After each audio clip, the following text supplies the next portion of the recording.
Allied Sixen. I'm the drama like prison wife. I'm the legally blind artist that is rapping and painting for justice. Hoping, girl, because you got to hold your breath for justice. To see justice before all face too black is his your girl Cadillac. Anyways, guys, I am coming through. It is 1:38 a.m. February the 18th, 2026. Girl, I am so tired. I am so exhausted. I had a long day. Y'all know I'm on restriction at work, so I cannot go home early. So I worked that full day, got off, ran errands, journaled for hours, and now I am so exhausted, but I cannot go to sleep yet because somebody else, another wrongful conviction story, and I have to finish my update. I'm so excited because I found another, not excited because the person had been wrongfully incarcerated, but excited that I came across another female wrongful conviction story. I have only covered, this may be the third that I'm going to cover. So I'm so excited about that story. But before I can get to that, we got to finish the story, covering the story of the new information with Tory Lanez, whose real name is Daystar Peterson. And if you want to see, this is actually, no. The first story outside of Marcello, because my husband is wrongfully incarcerated currently. He has about 10 to 12 more wrongful years to go. The reason you see my screen name is OG Prison Wife is because my husband, come April, it's going to be 24 years he's been wrongfully incarcerated. I have been there since the gavel hit that desk back in 2002. And I have been fighting ever since to break my husband's story and get him home. I am currently losing that battle, but guess what?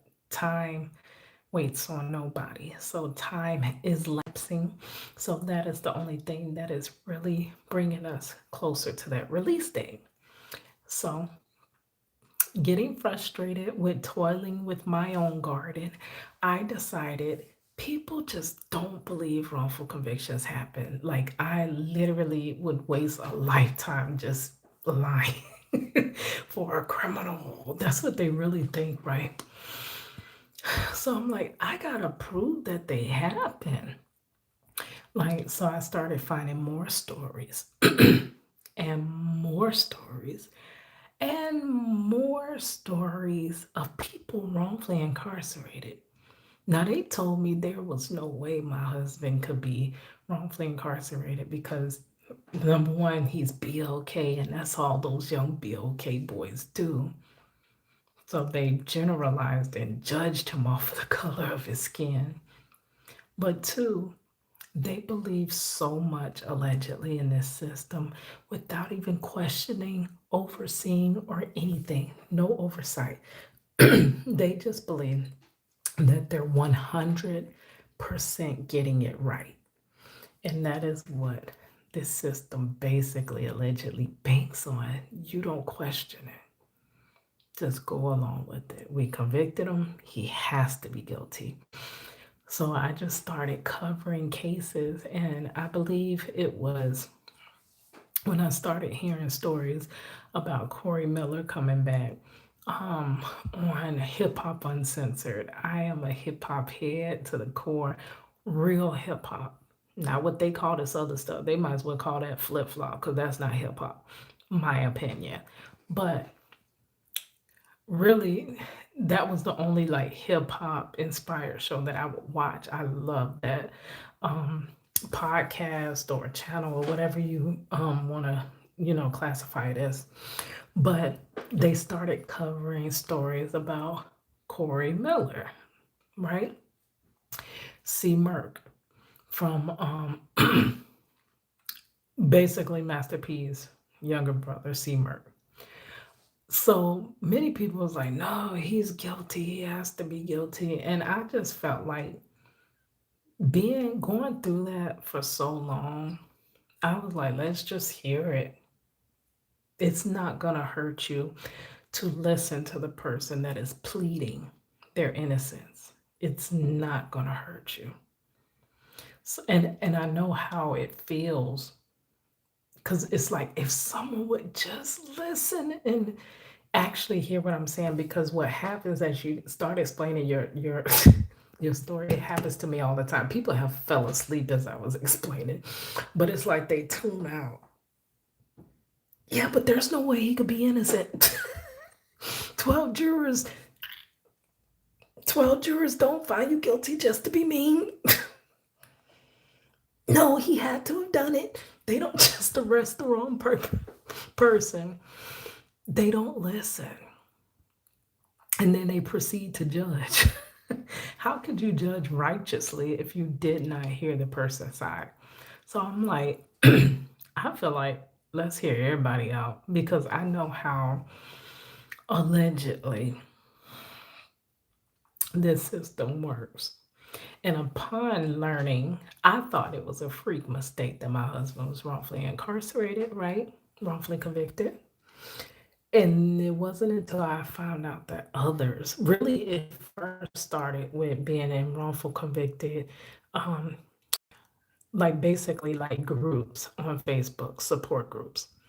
And I started reading their petitions. I wasn't the one that just ignores people's petitions because I felt the desire. I know how it feels to just, can you please just read it? And people look at you like, no, I would rather get the latest gossip. I don't give any darns about that.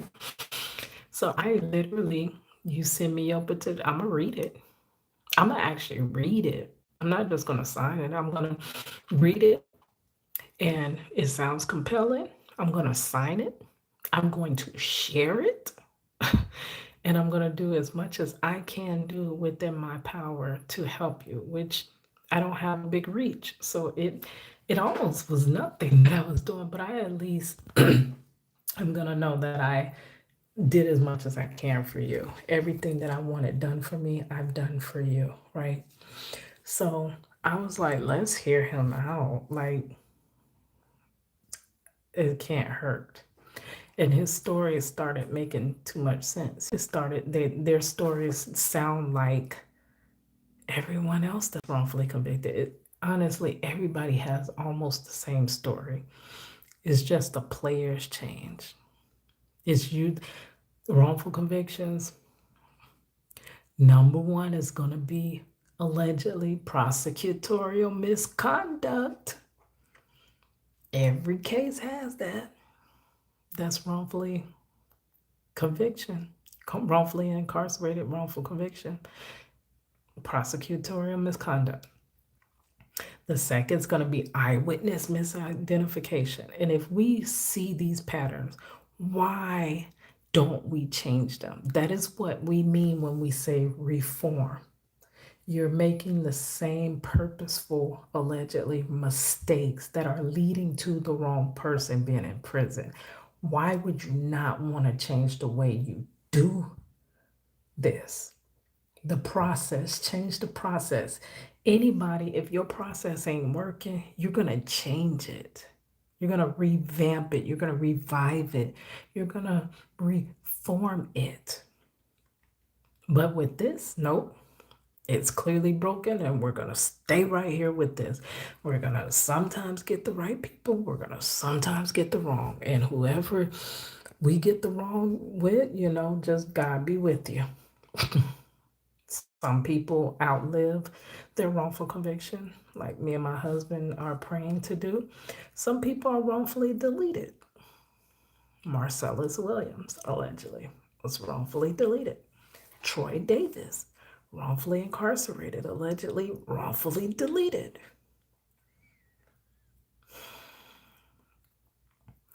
So it started with Corey Miller, well, Marcello Jackson, then went to Corey Miller, and then here comes Tory Lane's story. And everyone's like, yeah, whatever. He had to have done it and this and that.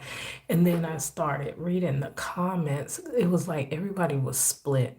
Some were all for Tory being innocent, and some were like, no, he is a person that harms women and he must pay, basically. And then it was like one where they were saying he gets an appeal, and I'm like, you don't just get an appeal. See, these are the misconceptions we have. We think that we know this until we're the actual player number one. That's when we're like, oh, wait, the rules don't go like that. It's like Uno. This is my example. Everybody play Uno different, girl. It's like me playing Uno by how the box say, and then you be like, no, me and my mama now play Uno like this, so I Uno reverse, I win. And you be like, how the hell you win when I was supposed to be, that's how it goes. I'm supposed to be able to appeal if I feel like this conviction is unfair and unjust. They don't just give you an appeal. Many people, they bat down your appeal. So you never see appeal, like my husband. So I started covering his stories because I'm like, man, it's just people don't know this system. And they love the fact that y'all don't know because that's how it's able to stay intact, allegedly. So if you want to see, that was a long-winded intro. If you want to see the previous videos I did reviewing, I did actually review the testimony of Kelsey. I followed the case as much as I could. It kind of revamped me because I'm like, I'm tired of fighting for justice. Nobody even believes a wrongful conviction can happen. So I'm fighting an impossible battle. And just when I get to that breaking point to just be wanting to just let it all go and stop fighting for this, right? That's when I see another story break. Right at my breaking point. So here we are. You would go to the playlist on my channel. It's Wrongfully Convicted Florida Man. That's my husband, hashtag Free Marcello. But it's gonna be, I never changed the playlist because now I've covered over 33 wrongful conviction cases, but it's still named Wrongfully Convicted Florida Man. And you can see all the videos that I reviewed of Tory Lanez. So now let's get to this latest information as it's 1:50 a.m. This video, fun fact, a couple days ago when Introverted Rockstar released this video, I had slept the whole day because I just came from Vizzo. Vizzo is prison slang for visitation. Took my grandkids to see their grandfather. I have been with my husband through his wrongful conviction from day one. We raised our daughter from 9 months old till she's now 24 years old. And now we're grandparenting through the same bars that we raised our daughter to, due to you're not caring because it's not you, due to the system being broken, and allegedly due to this wrongful conviction. That's how we had to raise our daughter together. So I come back and I'm so tired. Like I literally can barely stay awake that I sleep all evening. I'm just going to bed. And a notification comes through and it's Introverted Rockstar. And it says DJ Vlad just exposed Jay-Z. Now, that's a headline I don't give a jam about because I'm not into hip hop anymore. Because, like I said, hip hop has been weaponized allegedly against us, right? It's our art form that is now bringing us down. That's like my canvas getting off that wall and coming and me in the back, right? Or that's like my lyrics getting up off the page and poking me in my eye and making me more than legally blind, right? I already can't see out that eye. That eye going to bed. It's like my lyrics coming and poking out the side, right? That's what our art form is doing to us. Um, and then I went to watching it and I realized that it was actually an update about Tory Lanez, Daystar Peterson's case, and that how more information is coming out about him being innocent. So let's play it. Let's review. Let me speed it up just a bit because it's already a 15-minute video. And then when I get in with my long-windedness, we'll be up all night. And then I'll be having to have some other excuse, girl, as to why I'm late for work today, girl. Like, I can't be late every day. Like, I can only use that excuse like every other month. Girl, and do you think they'll believe I was up late recording YouTube videos so I didn't get up on time to get here to work on time? Like, girl, they'll never buy it. All right, so let's get to it. Mr. James informed United People that he was witness to the conversation Ms. Harris had, where she stated she had the gun. She fired 3 times. Okay, yes. The video I'm playing, I do not have the rights to it. I am reviewing it for literary commentary, entertainment purposes only. And y'all, please go check out Introverted Rockstar. I love him to life. And he is really moving and shaking in his community and actually helping us. Grabbed her arm and knocked it down, and the gun fired 2 more times. In essence, Mr. Peterson never shot anybody. Never even touched that gun. Never fired a gun. This statement aligns with the statement of the only So I think, my opinion, that she possibly turned state evidence and was offered a deal for her to not really go down with the ship. Witness in the case, Mr. Sean Kelly, who in trial testified, he saw 2 men fighting, 2 men break up the fight, 1 man grabbed the other in front, gunshots came from the passenger side. Passenger side witness Ms. Harris considered. This further iterates that Mr. Peterson did not shoot Ms. Peter, did not shoot at Ms. Peter, or did not assault Ms. Peter. It's just another irregularity in a list of irregularities in this case. And wrongful convictions are going to have so many irregularities. My husband's is filled with it, or you call it a discrepancy. It is made of discrepancies. But when it's too many of the discrepancies, it starts to ask questions like, really, you're supposed to convict somebody beyond a reasonable doubt. But with all the discrepancies, it causes reasonable doubt. So how are they still convicting people beyond a reasonable doubt with a case that's filled with reasonable doubt?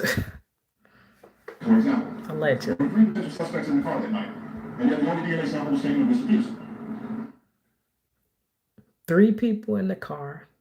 The only DNA sample taken was Tory's. Why? Well, allegedly, that's who they got their eye on. That's who they're, like I say, they work the case backwards. They already have the result. And then they just got to, cross the T's, dot the I's to make it all align. Allegedly. Even though unknown DNA was found on the gun, why wasn't Ms. Harris's DNA taken? Or wasn't no DNA found on the weapon? And the information simply never given to the defense. Why wasn't the driver of the car, Mr. Jaquan Smith's DNA taken? Yeah, because that's not who they're after. Same thing in my husband's case. The driver, they allege, jumped out, ran, got away, never brought up on charges, never caught, never nothing. Lies from the pit of jail. That person, they literally were trying to protect. So now when you're protecting a person, you have to put all evidence on the other person.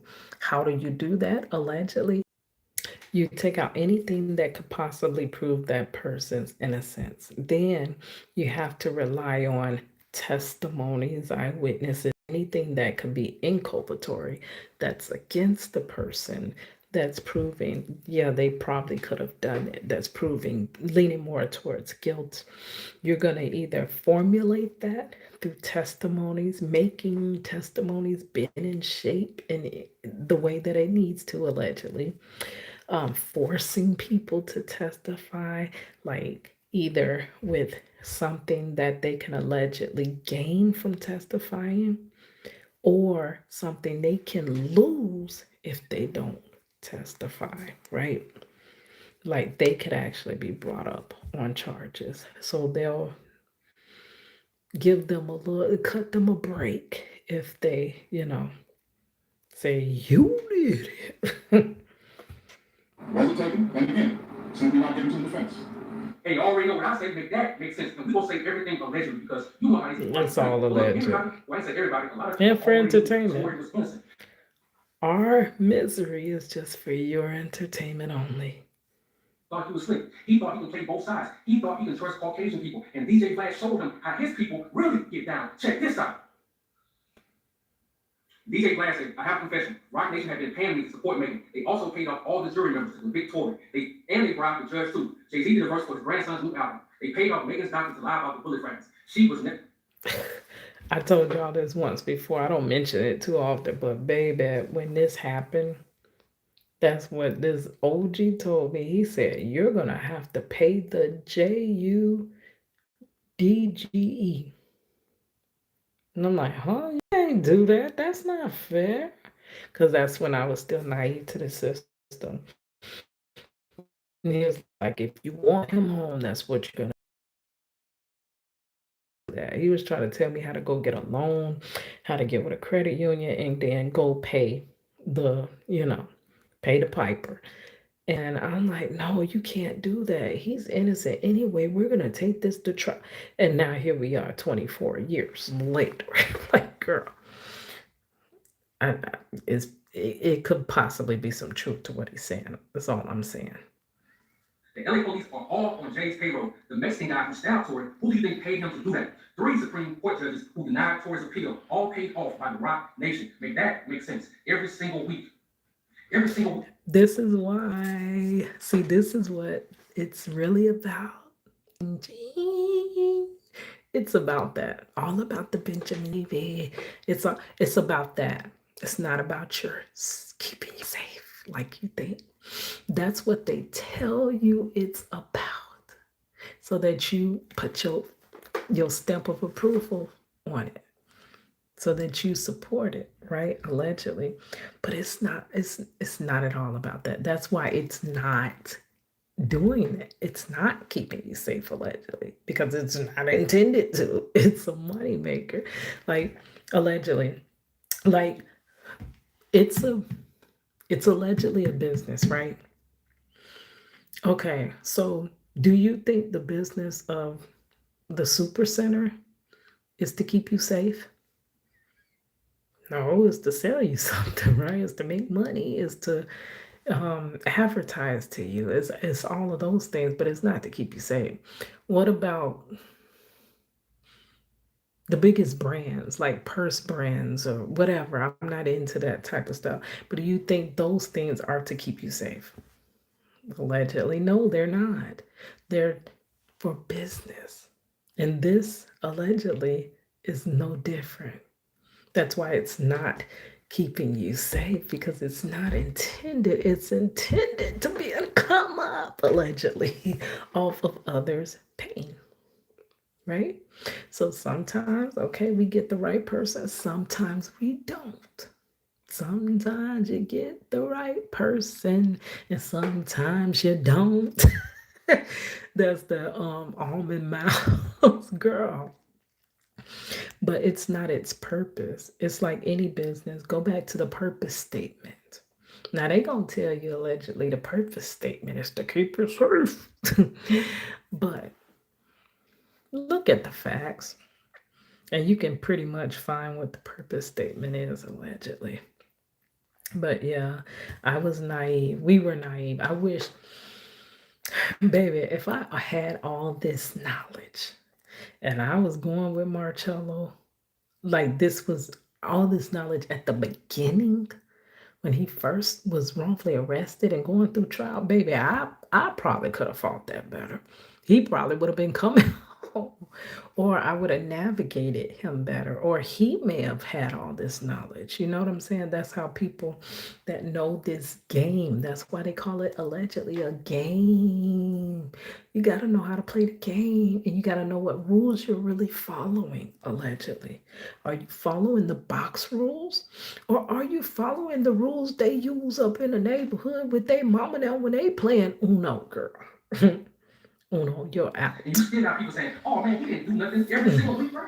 Every single week they are saying something about this dude, and you saying he didn't do nothing. But check this out, the rabbit hole gets even deeper. Tory Lanez was stuck because he cracked the code and he showed other rappers how to make millions of dollars without the record labels, and they didn't. He sure made that. He said, I cracked the code. I cracked the internet. I cracked the code. Girl, you can't be telling everybody when you come to these revelations, basically.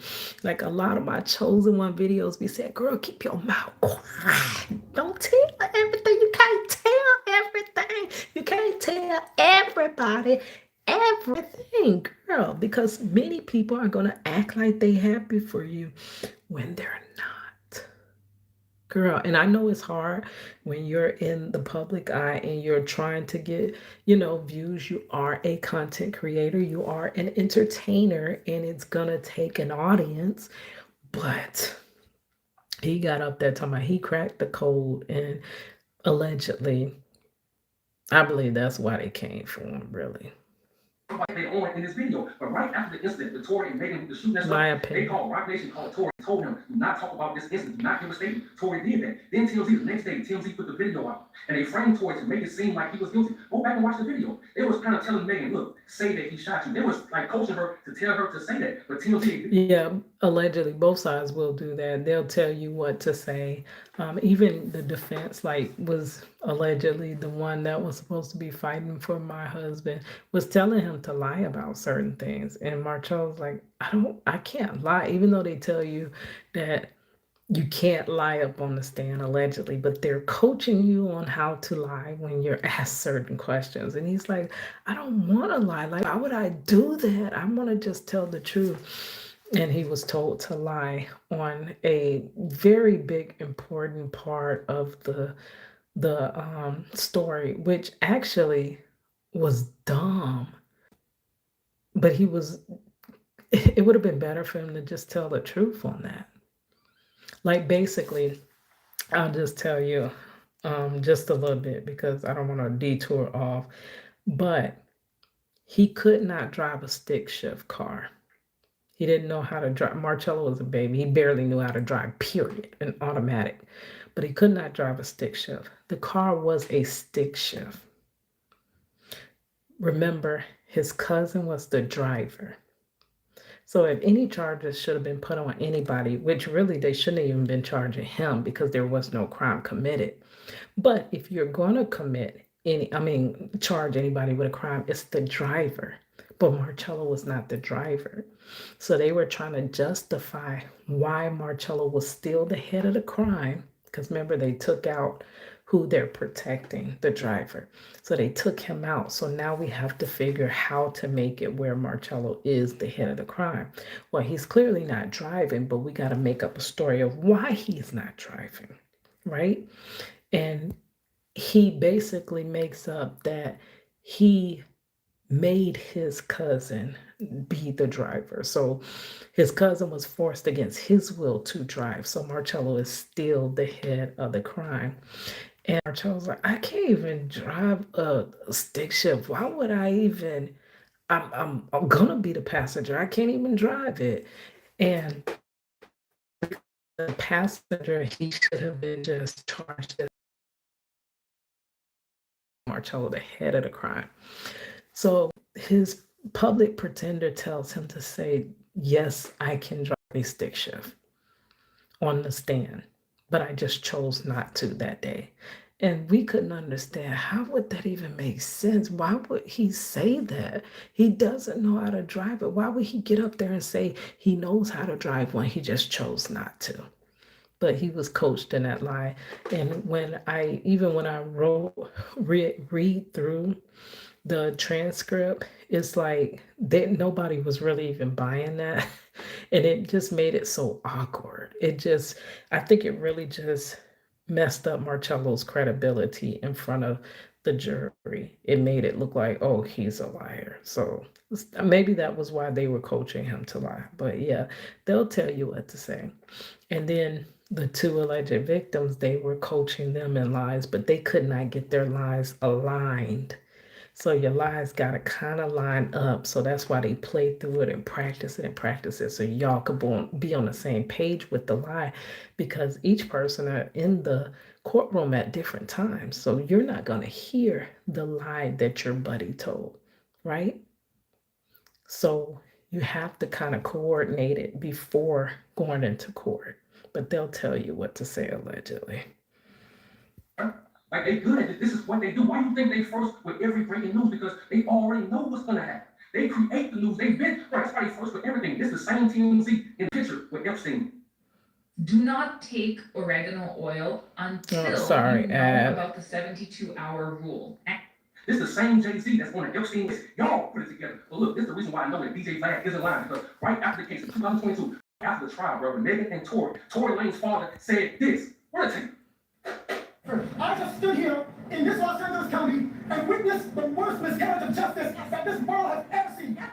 Now, I know it's the worst miscarriage of justice because it's his son, but they have done so much worse. It's hard to believe, but it's because he probably thought, this doesn't happen. Like, how are you doing this to my son? Like, you can't do this. This is not how it goes. But they've done worse and they're doing worse. So I actually think that though Tory Lanez could be allegedly wrongfully incarcerated, I still think that he got a sweet deal, 10 years.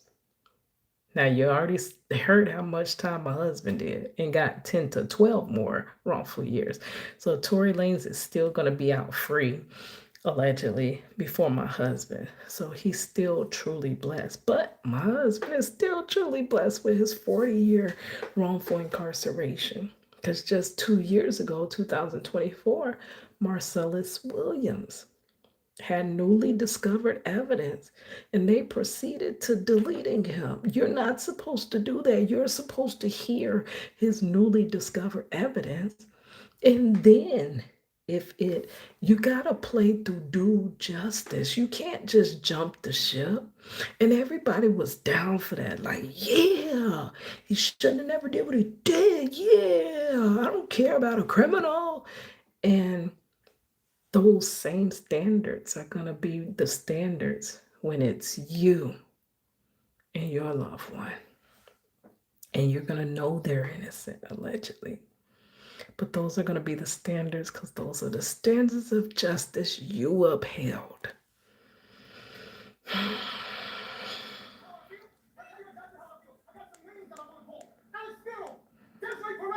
And the whole wicked system of Black Nation, including you, Jay-Z. Yes. You who say you rose from the gutter, but you have traded and bartered the souls of young men, and you're still doing it. Amen. The only independent witness in this courtroom is a man whose name is Sean Kelly. He came to court, and our attorneys, he would not even shake their hand after he went upstairs with Captain Tom and Alex Buck. They met with our witness. And then the man came back, and I sat in the... It's a hurting feeling watching your loved one be wrongfully incarcerated. And then that's that hurt. I literally ran out into the street in front of the courtroom and laid in the street. But imagine yourself. What if it were you? Hey, what if it were you? And you were up the road and gone. For some, you didn't do. And it'd be decades for you get back home. Hey, what if it were you that were taken from your kids? Now their life you're missing. Your lucky stars, you better thank them that you ain't in this wicked system.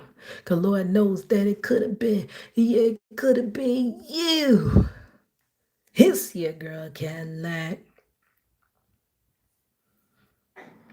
Wow! He sat with Jody Little, the prosecutor's investigator, who acted so dumb, and intelligent woman who did not want, listen, I And now Tory Lanez is from Canada. Is this how the system is there? Maybe that's also could be a big reason as to why he's caught off guard, because this may not be how they do it there, but baby, this is how they do it over here. they will run. And I know exactly what the public are going to say. Okay, you already know what I say. That makes sense. And look, I'm gonna calm down a little bit. But I remember a few weeks ago when that Epstein list came out. Charlemagne, he threw us under the bus. Charlemagne the raccoon, he took up for Jay-Z. He said we always attacking our own people. He said we always attacking our black leaders. What you talking about, Willis? Jay-Z ain't no black leader of ours. He don't speak up for our people. He don't care about our people. He care about money, right? That's it. He's part of the reason that Brooklyn was gentrified. If you live in New York and you're from New York, if you know, you know. You don't care about black people. Like this dude threw us under the bus on the radio, bro. And these record labels, they don't care about us either, bro. They want to own your music. They want to own your whole soul. And they can't own you. They will do whatever they can do to destroy you. I keep telling y'all, the game is cold. Tory Lanez cracked the code by treating music like content creation, prioritizing speed, volume, and content engagement. By owning his masters, releasing consistently, and even selling an album for $1, he proved that visibility, direct fan connection, and control can outperform traditional label systems while cutting out industry middleman. And what came to mind when he was reading that was Michael Jackson and Prince. Two that tried to warn us, tried to tell us. But I'm getting tired. It is late. It is almost 2:30 in the morning. It's 2:14. So I better go to sleep. So we got halfway through the video.